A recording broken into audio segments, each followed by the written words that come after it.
영국의 시인이었던 T.S. 엘리어트라고 하는 분이 자신의 작품 황무지라는 시에서 4월은 잔인한 달이다 이렇게 얘기를 했어요.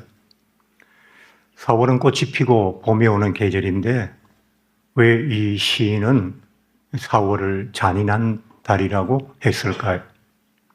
황무지라는 시 속에 나온 그의 4월이 잔인한 달이라고 한 이유는 이런 것입니다. 겨울은 우리의 모든 삶의 고민과 아픔들도 차가운 날씨처럼 얼어붙어서 그대로 이렇게 고정되어 있는데, 봄이 되어 꽃이 피고 땅이 녹는 것처럼 우리가 가졌던 삶의 고민들도 스물스물 움직이기 시작하니까 겨울보다 봄이 더 고통스럽다는 겁니다. 그래서 그 시인은 그런 뜻으로 4월은 만물이 소생하는 좋은 계절이지만 삶이 아픈 사람들에게는 더욱더 잔인한 계절이다. 그렇게 이야기한 겁니다. 우리나라에서도 언젠가 시인 아닙니다만 어떤 글을 읽다 보니까 봄꽃은 저렇게 아름다운데 내 인생은 왜 이렇게 우중충할까? 그런 분이 계시더라고요. 여러분 요즘 많이들 힘이 드시죠? 오늘 하나님께 예배하는 날에 여러분이 가지신 모든 삶의 고민들, 걱정과 근심과 염려들, 그리고 상처와 아픔들, 헌 자루를 털어내듯이 하나님의 은혜로 다 툭툭 트시고 새로운 한 주를 잘 시작하셨으면 좋겠습니다. 앞뒤 좌우로 둘러보시면서 행복하세요, 건강하세요, 은혜 받으세요 라고 인사 나누시기 바랍니다. 그래도 이제 봄을 맞아서 여행도 가시는 분도 좀 계시고 또 이렇게 나들이 하시는 분이 좀 계신다는 소식을 들어서 교회에 못 오신다는 이런 마음보다는 이렇게 힘든 때 바람 쐬실 수 있어서 오히려 좋다 이런 마음이 들었습니다. 제가 믿음이 좀 없는가요? 예, 예. 예, 오늘 말씀 같이 나누도록 하겠습니다. 부활하신 주님께서 성천하시기 직전에 제자들에게 마지막으로 부탁하신 말씀이 있는데 그걸 우리는 지상명령이라고 합니다. 그 내용이 마태복음 28장 마지막 부분에 나와 있습니다. 예수께서 이르시되 하늘과 땅의 모든 권세를 내게 주셨으니 그러므로 너희는 가서 모든 족속으로 제자를 삼아 아버지와 아들의 이름으로 세례를 주고 내가 너희에게 분부한 모든 것을 가르쳐 지키게 하라 라고 하였습니다. 예수님은 제자들에게 부탁하신 것이 아니라 명령을 하신 것입니다. 하나님 아버지께서 부활하신 예수님에게 하늘과 땅의 모든 권세를 그에게 주셨어요. 예수님은 그 주 대신 메시아 대신 권위로서 우리에게 딱 한 가지 부탁하고 가셨는데 그게 바로 모든 족속으로 교회에 오게 하라. 모든 족속으로 그냥 교인이 되게 하라. 또 모든 족속으로 적당히 예수 믿는 사람이 되게 하라 하신 것이 아니고 모든 족속이 너희 제자들처럼 제대로 된 그리스도인이 되게 하고 늘 남에게 배우고 가르침을 받고자 하는 자가 아니라 내가 너희에게 가르쳐주는 모든 것을 가르쳐 지키게 하고 또 그들도 또 다른 사람을 가르쳐 지키게 하라. 그렇게 말씀하셨습니다. 예수님이 마지막 부탁을 한 가지 하셨는데 부모 말 잘 안 듣던 자식도 아버지나 어머니의 유언은 지키려고 하잖아요. 그래서 이 한 구절의 말씀만 가지고도 우리가 복음을 전해야 될 이유는 너무나도 분명해요. 그런데 오늘 본문 로마서에서 바울은 그런 예수님의 명령, 바울은 사도니까 예수님처럼 뭐 명령할 수는 없잖아요. 사람이 사람에게 명령한다는 거, 뭐 그렇게 좋은 일이라고 생각되지는 않습니다. 그래서 그는 굉장히 논리적으로 우리가 왜 예수 그리스도의 복음을 전해야 되는지를 잘 이 전도의 당위성에 대해서 굉장히 논리적으로 설명을 해주고 있습니다. 그 말씀이 바로 오늘 본문인데요. 이렇게 얘기했습니다. 누구든지 주의 이름을 부르는 자는 구원을 받으리라. 그런데 그들이 믿지 아니하는 일을 어찌 부르리요? 듣지도 못한 일을 어찌 믿으리요? 전파하는 자가 없이 어찌 들으리요? 보내심을 받지 아니하였으면 어찌 전파하리요? 네 번의 어찌가 나오죠. 예. 이 이야기를 좀 더 서술적으로 풀어서 이야기를 하면 누구든지 주의 이름을 부르는 자는 구원을 받는다. 그러나 세상 사람들이 아무런 도움 없이 어떻게 하나님의 존재를 정확히 알 수 있으며 그의 구원의 도리에 대해서 믿음을 가질 수 있고 그래서 하나님의 이름을 부를 수가 있겠느냐.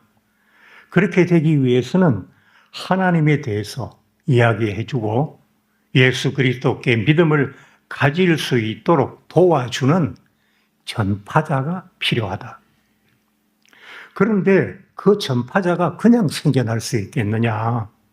그 전파자는 복음을 전파하기 위해서 부르심을 받고 사명을 받고 보내심을 받는 자가 있어야 전파자가 생기는 것이 아니냐. 이렇게 지금 바울이 한 단계 한 단계 뒤에서부터 앞쪽으로 논리적으로 설명을 해준 겁니다. 그래서 본문을 뒤로부터 순서대로 다시 정리하면 복음 전파의 사명을 받은 자가 보내심을 받고 보내심을 받은 자가 가서 전파하고 그래서 믿음이 생긴 사람들이 주의 이름을 부름으로 구원의 역사가 나타난다라고 말하고 있는 것입니다.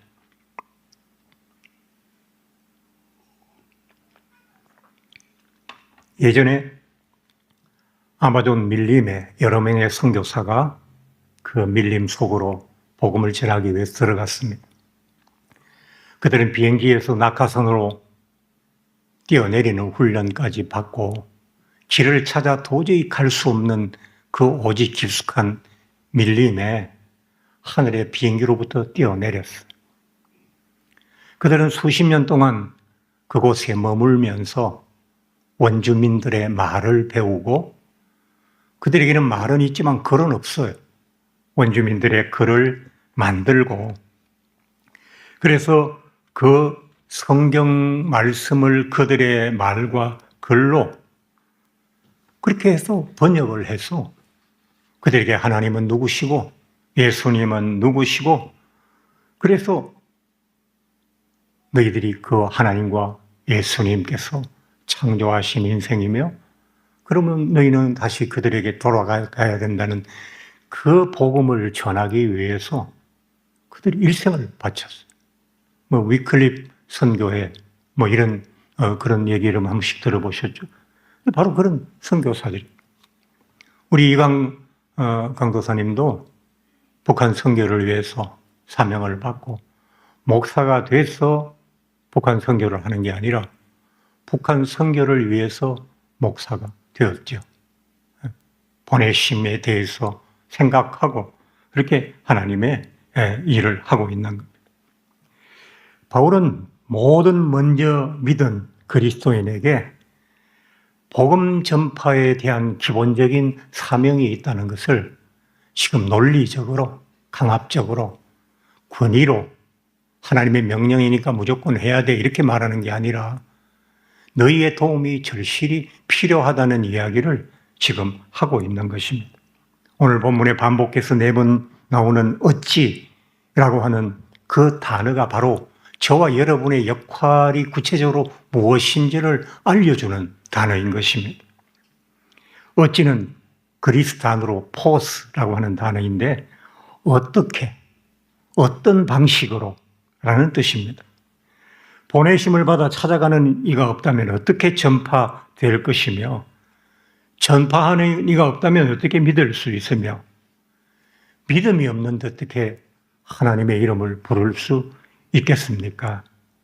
바로 가서 전파하고 전하고 믿음을 가질 수 있도록 도와주고, 그래서 그들이 주의 이름을 부를 수 있도록 해주는 그 역할이 먼저 믿은 그리스도인들에게 있다고 하는 사실을 밝혀준 것입니다. 하나님께서는 전도, 당신의 복음을 전파하는 일에 먼저 믿은 그리스도인들의 참여와 협력을 필요하도록 그렇게 설계를 해놓으셨어요. 사람의 도움이 예수 그리스도의 복음을 위해서 필요하다는 겁니다. 그래서 하나님께서는 그 전도와 복음 전파를 통해서 그냥 하나님께서 우리와 함께 하시는 것이 아니고, 이제 우리가 하나님을 위한 전도라고 하는 게 하나님을 위한 일이기 전에, 하나님을 기쁘시게 하는 일이기 전에 하나님과 함께 동력하는 사건이라는 거예요. 여러분, 하나님과 함께 하시죠? 근데 실시간, 시간 하나님과 함께 하고 있다는 걸 느끼십니까? 그냥 주일에 우리가 와서 하나님의 일을 그냥 하는 거잖아요. 예. 물론 기도하시고 하시지만. 그래서 그 하나님의 일들은 약간 어떻게 보면 간접적인 것일 수도 있어요. 뭐 교회 와서 안내도 하고 주차 봉사도 하고. 하나님이 함께 같이 하시지 않아도 할 수 있는 일이에요. 믿음만 있으면 기본적으로. 근데 복음 전파라는 것은 순간순간 하나님이 함께 하시지 않으면 안 되는 일이거든요. 그러니까 전도한다는 것은 하나님이 나와 늘 상존하는 그런 일이라는 점이죠.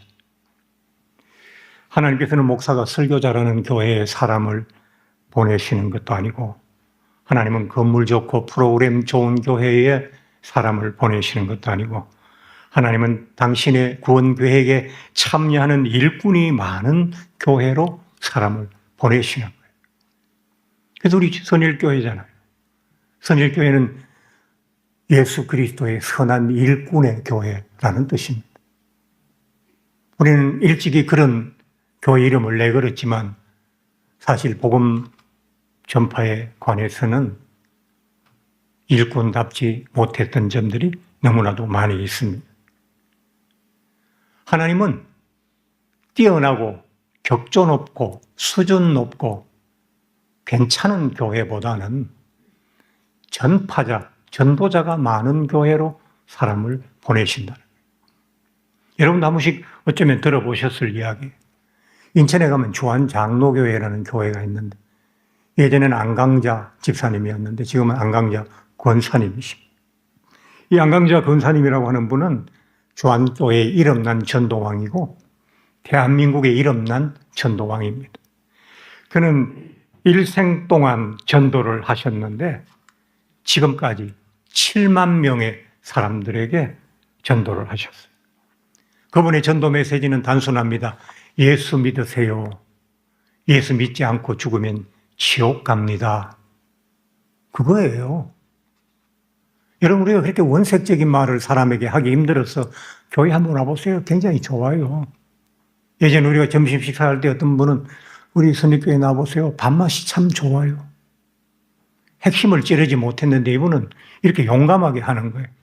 아니, 예수 믿지 않는 사람한테 어느 날 갑자기 지나가는 사람한테 예수 믿으세요. 거기까지는 참겠죠? 아이, 시끄럽네 하고 지나가. 예수 안 믿고 죽으면 지옥 갑니다. 저주 같잖아요. 아니, 자기 잘 살고 있는데 지옥 간대요. 듣기 좋겠어요? 그래서 그분에게 이런 일화가 있어요. 그날도 이 안강자 권사님은 주한전철역에 집사되겠죠? 나와서 전도를 하고 있는데 한 우락부락한 청년이 지나갔는데 전도니까 뭐 겁내지 않고 다가가서 예수 믿으세요. 믿지 않고 죽으면 지옥 갑니다. 그랬더니만은 휙 돌아서서 주먹으로 양강자 집사를 후려쳤어요. 땅바닥에 쓰러져 있는데 다가와서는 구두발로 몸까지 짓밟고 가버렸습니다. 그럼 코피를 흘리고 주변에 있는 사람들이 막 이렇게 세워주고 틀어주고 해서 택시까지 태워줘서 집으로 돌아왔습니다. 근데 한 열흘 후에 그 청년에게서 전화가 왔습니다. 주변 사람들이 그 사람은 이 동네에서 소문난 깡패라고 했어요. 전화가 와가지고 지금까지 제가 수도 없이 많은 사람을 두들겨 팼는데 당신을 두들겨 패고 돌아온 다음부터 잠잘 때나 깨어있을 때 계속 당신이 피 흘리는 얼굴이 생각이 난다고 내가 너무 미안합니다. 그러면서 마지막에 나 같은 사람도 예수 믿을 수 있을까요? 라고 했습니다. 그것이 인연의 끈이 되어서 그분은 교회로 인도했고 그렇게 해서 신학까지 공부하고 지금은 필리핀에서 일하고 있는 김기영 선교사라는 분이 되셨어요. 사랑의 교회는 설립된 지 50년 가까이 됩니다. 50년은 안 되고. 그런데 교인 수가 그 교회에서 발표하는 숫자대로 확인하면 3만 5천 명. 그런데 이 안강자 권사님은 그 청년에게 두들겨 맞았던 그 한 해 동안 얼마나 사람들을 전도했는가 하니까 9,546명을 혼자서 전도했어요. 강남에 한 일어난 교회가 아름다운 건물과 좋은 프로그램과 훌륭한 목사님들을 모시고 50년 동안 전도해서 3만 5천 명인데 이 연약한 한 여인이 비가 오나 눈이 오나 길거리에 나가서 전도하는 그 하나님에 대한 열정으로 한 해에 1만 명의 성도가 인천 주안 장로교회로 들어온 겁니다. 요즘 교회가 안 되는 시대라고 하잖아요. 교회가 안 되는 시대가 아니라 좀 더 정확하게 말하면 전도가 안 되는 시대이고 전도가 안 되는 시대가 아니라 좀 더 정확하게 말하면 전도를 안 하는 시대이기 때문에 그렇습니다. 우리가 이렇게 안강자 집사님처럼 권사님처럼 이렇게 전도해서 뭘 얻느냐? 예수님께서 이렇게 말씀하셨습니다. 세상 끝날까지 내가 너희와 항상 함께 있으리라. 그게 전도하는 사람께 주는 하나님의 선물입니다. 안강자 권사님은 왜 이렇게 전도하게 됐을까요? 그 남편은 4대 독자고 그에게는 아들이 하나 있는데 5대 독자죠. 이 아들이 병에 걸려서 아팠습니다. 호흡기에 질환을 가지고 하루에도 몇 번씩 숨이 막혀서 쓰러지고 주변의 사람들이 안강자 권사에게 전도를 많이 했지만 자기는 예수 믿을 생각은 없다고 늘 거부했습니다. 그런데 이 아들이 이제는 더 심해져서 생명에 막 바람 앞에 촛불처럼 일렁이는데 병원에 가도 뚜렷한 방법이 없대요. 그래서 이 안강자 권사님이 하나님 제 아들만 고쳐주시면 주님이 제일 기뻐하시는 일을 하겠습니다 라고 약속하고 교회를 나갔고 성령의 은혜와 은사를 받았는데 자신은 하나님을 전하는 것이 자기의 사명이라고 생각하고 전도하기 시작했습니다.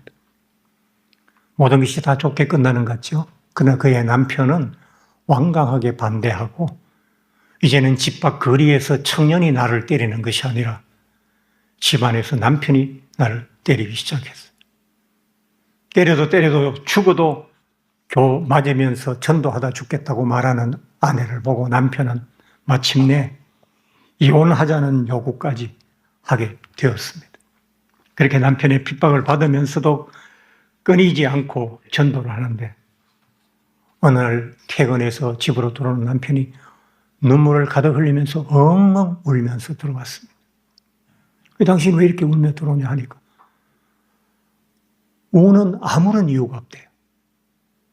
그런데 너무 마음이 슬프고 아프고 막 말할 수 없이 고통스러워서 막 자기도 어떻게 감당할 수가 없다. 그 아내는 말리고 남편은 울면서 한 2시간 보낸 후에 남편이 입에서 갑자기 전혀 예상치 못했던 말이 나와요. 여보, 나도 교회 한번 가볼까? 안광조 권사는 이렇게 간증을 했어요. 그날이 하나님께서 남편을 구원해달라고 기도한 지 1000일째 되는 날이었습니다. 전도하기 위해서는 기도해야 됩니다. 전도하기 위해서는 복음을 전할 수 있는 은혜와 담대함이 있어야 됩니다. 성령 충만함과 은혜를 받지 않고 감당하기 어렵습니다. 그러나 전도하기 시작하면 하나님이 늘 나와 함께 계시고 생각할 수 없었던 놀라운 일들이 일어나기 시작합니다. 여러분, 우리가 어떤 그 전선을 가지고 이렇게 서로 마찰하면 불꽃이 어디에서 튑니까? 전선의 중간에서 불꽃이 튑니까? 제일 끝 첨단에서 불꽃이 튑니까? 끝에서 튀잖아요. 하나님의 능력, 복음의 능력은 일상생활 속에서 편안히 나타날 수도 있지만 복음의 최일선에서 사탄의 권세와 맞부딪히는 그 최전선에서 하나님의 능력의 불꽃이 튀어오르는 것이거든요. 우리는 오늘 행복축제를 시작합니다. 행복축제라 여러분 어떻게 해드리면 행복하시겠어요? 야유회를 갈까요? 이런 게 아니라 복음을 전해서 하나님이 함께하는 인생이 되고 내가 너희와 항상 함께 있으리라. 슬플 때나 기쁠 때나 아플 때나 건강할 때나 언제든지 함께 계시는 하나님이 우리와 동행하신다면 그보다 더 행복한 인생이 어디에 있겠습니까? 우리가 전도를 통해서 하나님의 살아계심을 기억해야 합니다. 남편 김상순 씨는 건설회사 사장이 되었고 그 건설회사 이름을 다윗 건설이라고 했다고 합니다. 하나님께서는 왜 당신의 구원 계획에 우리를 참여시키셨을까요? 하나님 혼자서 못하셔서 우리를 불러서 사용하시는 걸까요? 아닙니다. 우리에게 복받을 기회를 주시기 위해서 우리를 부르신 겁니다. 사업이 잘 되려면 돈이 들어와야지요. 아닙니다. 전도하면 사업이 잘 됩니다. 계룡대에 가면, 계룡시에 가면 열린교회라는 교회가 있습니다. 그 교회는 지난번 제가 위임 목사할 때 참여하셨던 목사님 중에 한 분이 계십니다. 그 교회가 아주 작았습니다. 교인 20명도 안 되고 자기 건물도 땅도 한 평 없는 작은 교회였습니다. 한 집사님이 공무원으로 다니던 직장을 중간에 퇴직했습니다. 그런데 이 집사님께서 어느 날 그 퇴직금을 가지고 사업을 하실 거라고 생각했는데 우리 교회가 건물도 없고 남의 건물로 전전에 다니는 건 너무 속상하니까 목사님 땅 100평이라도 제가 사드릴 테니까 천막이라도 치고 해봅시다. 땅을 샀어요. 퇴직금은 생명줄 아닙니까? 땅을 샀다고요. 그런데 그 땅을 사고 나서 그래서 사업은 해야 되니까 여기저기 가족들에게 빚을 끌어다가 감자탕 집을 냈어요. 감자탕 아시잖아요? 감자 들어가는 감자가 아니라 돼지 뼈를 감자라고 하잖아요. 그리고 그 뼈다귀 해장국을 집을 지었는데 그 창업을 해서 가게를 하는데 누가 마치 손님을 강제로 체포해서 갖다 놓는 것처럼 끊이지 않고 들어왔어요. 그래서 사람들이 찾아와서 이 감자탕 나도 할 수 있도록 좀 도와달라 해가지고 이게 프랜차이즈 사업이 된 거예요. 그 장로님 혼자서 교회 땅을 700평 사고 교회 건물을 지었는데 그 교회는 꼭대기층이 천장이 열립니다. 그리고 천문대가 있어요. 망원경. 주일학교 애들이 거기 가서 주일날 밤에 와서 전문대에서 별도 보고 그래요. 그 교회 우리 목사님들이 회의 같은 거 이제 교회가 크고 시설이 좋고 또 뭐 가면 뭐 감자탕은 기본이고 막 잘 대해 주시니까 많이들 가죠. 가서 거기서 노예도 하고 이러는. 그러면 오신 목사님들의 자동차 키를 다 받아가지고 와가지고 집사님들하고 장로님하고 몇 분이서 주요소에 가서 차마다 기름을 가득가득 채워서 다 세워놔. 그게 필리핀에도 교회가 있고요. 필리핀에 학교를 세웠어요. 하나님의 말씀대로 하지 않으면 기적은 일어나지 않습니다. 우리가 그만한 삶을 애지중지하면서 그냥 안전하게 하루밥 3끼 먹고 잠자고 뭐 그래 살면 됐지. 뭐 그런 것도 인생의 한 선택이죠. 그러나 여러분의 삶에 역동적인 변화가 일어나고 내가 그렇게 걱정하는 자녀들이 복을 받고 이렇게 살기를 원하십니까? 헌금을 많이 하지 마십시오. 다른 어떤 특별한 일을 많이 하지 마십시오.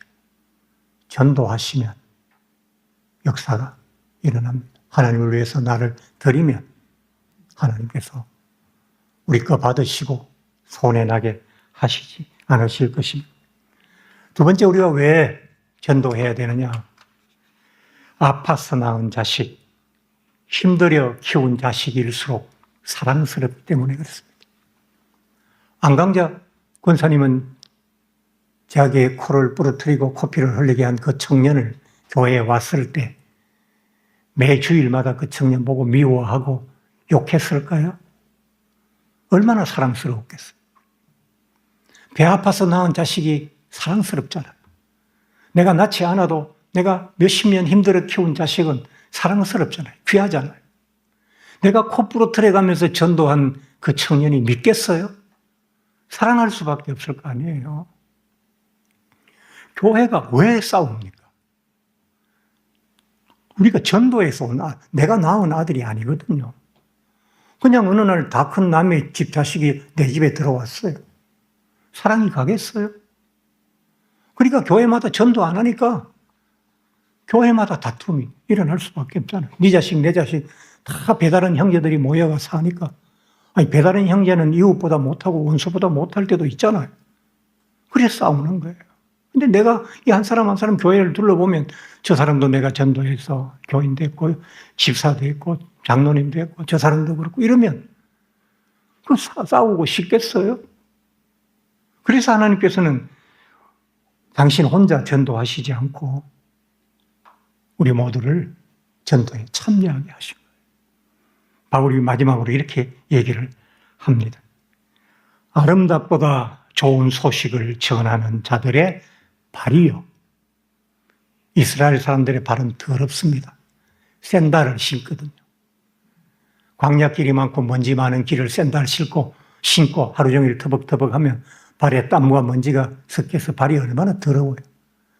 근데 아름답도다 복음을 전하는 자들의 발이요라고 해요. 옛날에 몸 좋은 가수 김종국이 그런 얘기를 했죠. 그런 노래를 했죠. 머리부터 발끝까지 다 사랑스러워. 네가 나의 여자라는 게 자랑스러워. 그 생각이 나더라고요. 하나님께서 이렇게 말씀하실 것 같아요.